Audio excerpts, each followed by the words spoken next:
అంటే ఒక్క కుటుంబ సభ్యుడు మాలో దూరం అవుతే ఎట్లా పార్టీ మొత్తం వారికి అండగా నిలబడుతుంది అనడానికి ఈ ఉదంతమే ఒక ఉదాహరణగా నేను మీకు చెప్తా ఉన్నాను. ఇవాళ మాగంటి సునీత గోపీనాథ్ గారు ఆమె ఒక వ్యక్తిగా కాదు పార్టీగా ఈ ఎన్నికను మేము ఎదుర్కోబోతా ఉన్నాం. ఈ ఎన్నిక జరుగుతున్నది కూడా వ్యక్తుల మధ్యన కాదు. ఈ ఎన్నిక జరుగుతున్నది 10 ఏళ్ల అభివృద్ధికి 2 ఏళ్ల అరాచకానికి మధ్యన జరుగుతున్న ఎన్నిక.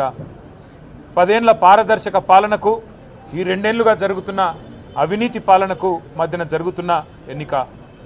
10 ఏళ్ల రైతు బంధు పాలనకు 2 ఏళ్ల రాబంధు పాలనకు మధ్యన జరుగుతున్న ఎన్నిక. ఇది వ్యక్తుల మధ్యన జరుగుతున్న ఎన్నిక కాదు.